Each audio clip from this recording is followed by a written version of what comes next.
of the conversation of humanity. He says, Africans have no historical part of the world. It has no movement or development to exhibit historical movements in it. That is the northern part, meaning Egypt, belong to the Asiatic or European world. Now here's this monkey taking Africa, taking Egypt out of Africa. He says, I can't deny these pyramids. I can't deny this Sphinx. I can't deny these obelisks, but that ain't no African stuff. That's in the northern part. So he removes Africa, he removes Europe out of Africa. And in fact, even today, you go to your encyclopedias, you ought to go to encyclopedias, you go to Google, and you Google African philosophy and Egyptian philosophy. That's like saying, how are they different? It's like I'm saying, this is Albany. This is Albany people in New York people. How can you do that? But he does that and no one challenges him. He says Egypt will be considered in reference to the passage of the human mind from its eastern to its western phase, because they're developing this the idea of the west and the idea of the east. But it does not belong to the African spirit. What we properly understand, I want you to read this in his language.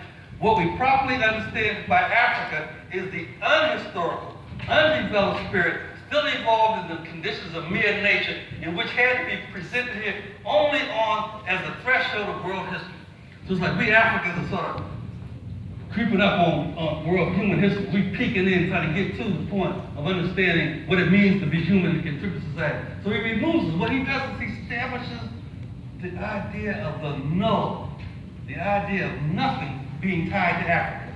So he creates this notion of the nullification of anything African. Any contribution you see of the African world is taken from Africa and given to somebody else. We kind of see that sometimes today.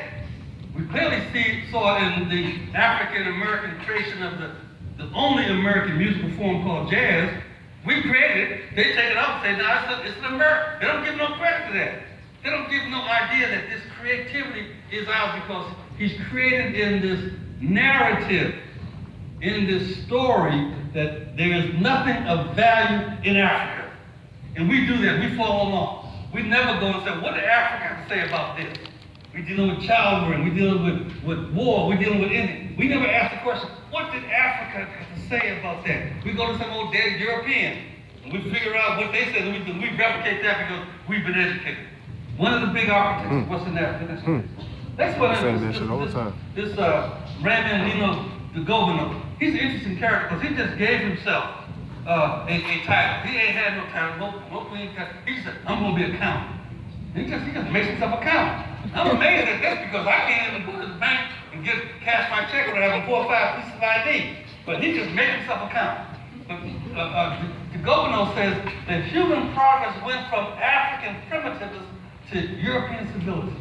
That there is this direct line, and the savages are you all, and the civilized are us. He says, he described the Brazilians, he did a whole head trip on the Brazilians. You can see that today in Brazilian culture. He says that he described Brazilians as a completely mulatto population of polluted blood and spirit and frighteningly ugly. And so now we are Africans in Brazil, and we gotta realize we got something in us. We got this polluted blood in us. It looks like a mulatto, but is that the mulatto is evidence that the African blood polluted the pure, pristine whiteness of humanity. These are people putting ideas in our head that's part of the grand narrative. Now, the Gobino says, interestingly enough, somehow there must be a substantial difference. I like this language. He's like, he's pondering. Sometimes there must be a substantial difference between the white and the Negroid man. The difference is a direct result of the difference in conditions in Europe and in Africa. He's born in 1860. He said 10,000 years ago, where's he getting he got no Google now? He said 10,000 years ago, during the last ice age, the climate of Africa was quite pleasant. The inhabitants of this continent had at that time no need to exert themselves. Watch this language here. No need to exert themselves in order to survive. Food was relatively abundant and the temperature was pleasant. So here we are, Africa, we're just hanging out. Damn, give me a little mango here.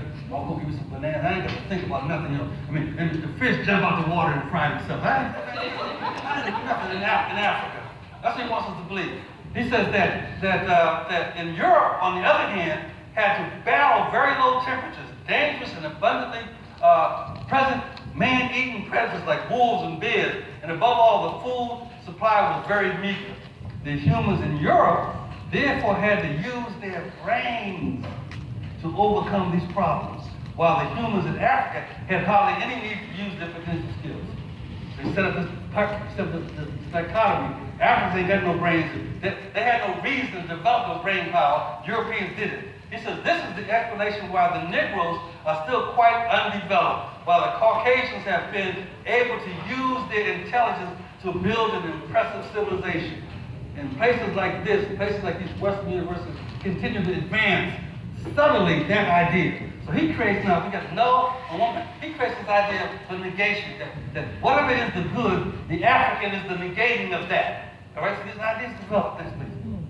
Then finally, Cecil Rhodes. Cecil Rhodes is an interesting person. He was a British businessman in South Africa. He sort of was one of the architects for apartheid. But he says, we are the first race in the world, and that the more of the world we inhabit, the better. You hear that? We white folks are the first race in the world, and that the more of the world we inhabit, the better. It is for the human race. It's good for us to inhabit the world. He says the native is to be treated as a child, denied the franchise. Now, think about this relationship. I remember when I was a student at UO, I worked as a social worker, and it was amazing to me how these brand new social workers, young, and I hope you all say I'm not racializing this, but these young white social workers would come and they would talk to grandmothers like they were children. They'll say, Mrs. Nobles, you just have to sit down. Yeah, Mom said, damn it, I ain't got my money yet. My children are home. But you can't be upset. I will not serve you unless you sit down and calm yourself. I guess the 20-year-old woman talking to this 50-year-old woman as if she were a child. And that attitude, we see repeating stuff over and over again, because that attitude is spoken to by this seed that I'm saying, these are all men of their time. So not individual ones. Don't think that I call them out. These are men of time reflecting the ideas of their era, of their period. I'm just giving them as sort of icons to represent this thinking.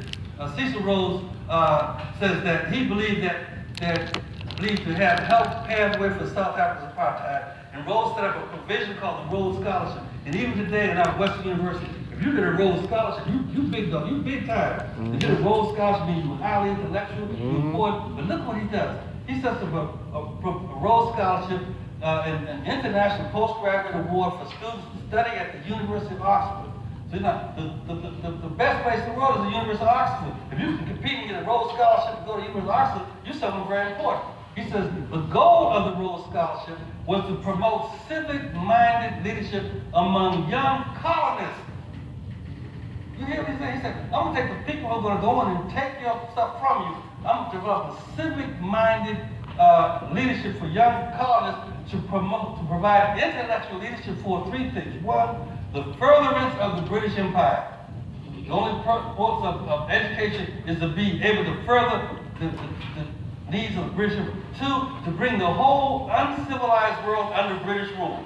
And you know, when I was in history, it said British used to brag about the Union. The sun never sets on the Union Jack. And they had all over the place. India, Africa, Asia, they were all over the place. This is his thinking. He said bring the world hopes, uncivilized world under the British rule. And the third thing was to recover the United States. He was pissed off that there was an American Revolution and America seceded from Britain, from Europe, and became an independent country. He said, what we got to do is figure out how to take back the United States. And the fourth one was to make the Anglo-Saxon race one empire. Rhodes believed that if whites maintain their position as the supreme race, the day may come when we shall be thankful that we have the natives in their proper place. Stay in your place, black people. Stay in your place, Negro. You see, these ideas don't fall in water. We live in it. We don't understand where they're coming from. This has to do with a narrative, a grand narrative. And so he creates this idea about racial domination. We have sort of three major streams in this Western grand narrative: nullification, negation, and racial domination. And so we end up fighting ourselves trying to advance against those things. So this Western grand narrative is really based upon Greco-Roman Judeo-Christian thought. Some people even argue that it's also tied to Islamic thought, because Islamic thought was influenced by Aristotelian thinking. But that's another lecture. But in this Western grand narrative, Greco-Roman, Judeo-Christian thought, the idea is, how do we find what is real? What is real? And in that notion, what is real is matter. Is matter. The material world is what's real. And that in that material world, there are linear oppositionary polarities that give us the understanding of relationships.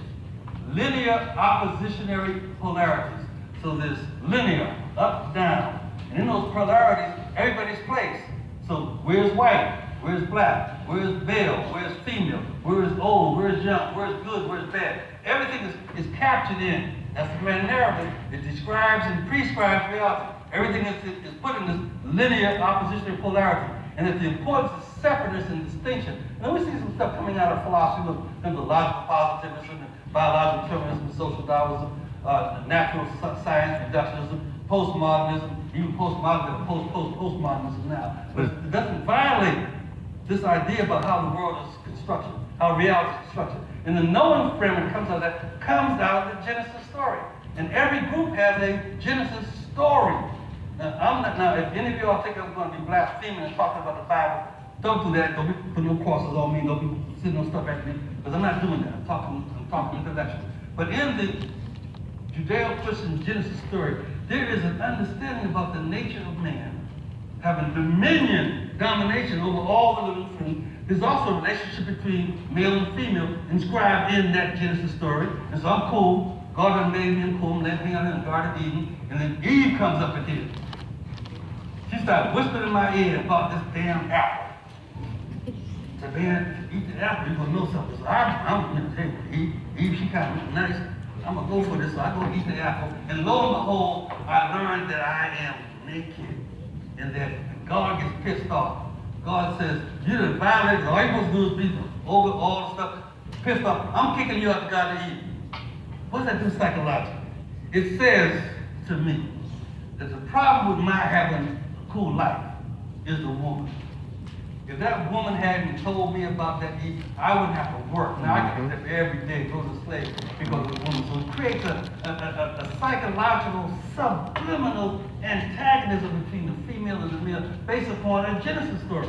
Now other groups have Genesis tales, but we don't get the chance to interrogate those. And even we go to these majors, we're majored in theology and philosophy, you don't get a whole lot of discussion about African thought. You get different versions of French or German or philosophy. And so this intellectual mindset that emerges out of this, what I want you to see, emerges out of it, focuses on just promising to difference, to aristocracy, to elitism, to racism, sexism, genetic inferiority, all those things that come out of the big dog's notion about what is the grand narrative. And it becomes, the bottom line becomes, it is a comparative instinct. Everything's compared. What's better than? What's superior and inferior? What's good versus bad? What's white versus black? What's man versus? So it's a comparative modality. So when I see other, don't care what's male, when I see other, my instinct in the Western grand narrative is to compare who's in charge here. I see a brother in the street. We walked up, I'm doing the Western mindset. First thing I do is look at him and say, man, I think I can take him. I'd take his money and take his old lady. We start doing all sorts of crazy talk about comparative, about who's in charge, who's in authority. That comes in a very subtle way. We get our children now killing each other. I mean, actually, quite said, they're doing a better job than the police, but the police are doing, they're catching up. But the idea of that I will kill you over something that has to do with some comparative value that somebody else has orchestrated. Next one, please. So this episteme side is important. And I'm giving you a quick glimpse of the ideas in this Western grand narrative that I want you all to think about and reflect on as you go away in terms of all your classes, all your conversation about this Western grand narrative, how you're making choices and taking chances based upon this Western grand narrative. But the Western grand narrative, it is uncritically accepted, and that's what I'm posing you all, to be critical of it. It's uncritically accepted. The resulting condition is epistemicide for the world's people. No other people can think. Epistemology, you all know, has to do with the study of understanding how you know what you know. And so I can't know nothing outside of the Western grand narrative steam. And once that's done uncritically, I am dead epistemologically. So we got to think about how do we